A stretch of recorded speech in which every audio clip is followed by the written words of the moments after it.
D-11일 이재명 더불어민주당 후보가 선두를 유지하는 여론조사 결과가 이어지고 있지만 상승세를 보이고 있는 김문수 국민의힘 후보와 이준석 개혁신당 후보의 단일화 여부가 최대 쟁점이 되고 있습니다.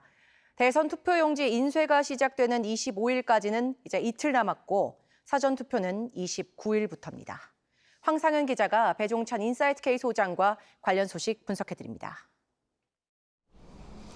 오늘 2차 후보자 TV 토론회가 잠시 뒤에 시작됩니다. 공식 선거운동 반환점을 둔 현재 배 소장님, 대선 판세 어떻게 보십니까? 변화가 있습니다. 지난 1차 TV 토론 이후에 이재명 후보의 지지율은 좀 빠지고 김문수 후보는 또 맹추격을 하면서 올라가고, 물론 아직까지 그 판이 뒤집어지고 이런 상태는 아닙니다만 또 이준석 후보도 1차 토론 때 존재감을 부각시켰죠.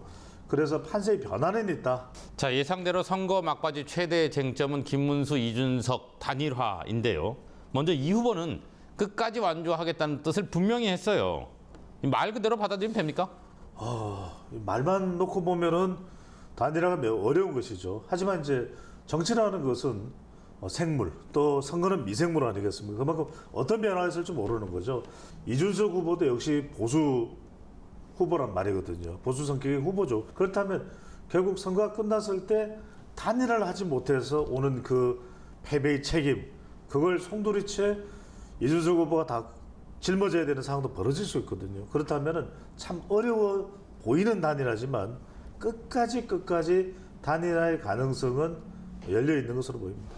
같은 맥락에서 국민의힘이 사전투표가 시작되는 29일 전까지는 단일화를 위해서 끝까지 노력하겠다 이렇게 밝혔잖아요. 그렇죠. 그 같은 맥락이죠. 결과적으로는 이 단일화를 놓고서 어떤 조율을 하느냐가 중요하겠죠. 과연 이준석 후보와 국민의힘이 당대당 합당을 했을 때 과연 어떤 합당의 모습을 가져가느냐. 또 두 번째로는 실제 단일화를 위해서 여론조사를 한다면 뭐 그렇게 할지 어떨지는 모르겠습니다만, 그럼 그것을 어떤 기준을 가지고 하느냐, 이런 부분이 상당히 이 접근이 가능하다면 또 단일화의 가능성은 검토될 것으로 보입니다. 김문수, 이준석 후보의 단일화 요구가 커지는 가장 큰 이유는 방금 말씀하신 대로 여론의 추이 때문이겠죠. 오늘 발표된 한국갤럽의 조사를 보면 이재명 45, 김문수 36, 이준석 10. 그러니까 김문수하고 이준석을 합치면 45대 46이 되기 때문에 지금 이러는 거죠? 그렇죠. 왜냐하면 단일화 외에 대선의 결과를 뒤바꾸는 다른 수단이 있느냐, 대안이 있느냐, 없다고 보는 것이죠. 두 번째로는 단일화를 했을 때 1 플러스 1은 1 플러스 1은 1 더하기 1은 2가 될 수도 있지만 2가 안 될 수도 있거든요. 그러면 단일화 효과가 없다고 또 지적을 받을 수도 있겠지만, 하지만 할 수 있는 모든 수단을 다 동원하지 않고 대선이 끝났을 때의 보수의 타격, 이건 뭐 걷잡을 수가 없는 것입니다.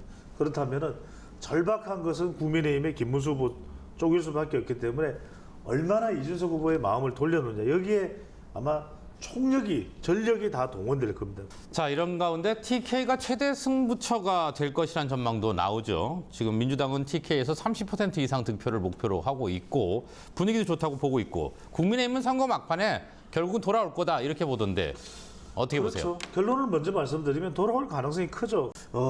위기라고 하는 이 TK가 이유는 뭐냐면, 첫 번째로는 이재명 후보의 동진 전략도 있죠. 공들인 부분도 있고, 또 하나가 TK 자체가 홍준표 전 대구시장 또 단일화 과정에서 또 그 이후에 보수에서 또 민주당 쪽으로 옮겨가는 사람들이 있는 상황에서 타격을 받았죠. 그 이유가 있는데, 시간이 점차 지나고 대선일이 가까워지면서 이 부분은 김문수 후보를 중심으로 또 결집하는 쪽으로는 바뀌고 있고 또 바뀔 수밖에 없는 것으로 보입니다. 네, 오늘 여기까지 듣겠습니다. 고맙습니다.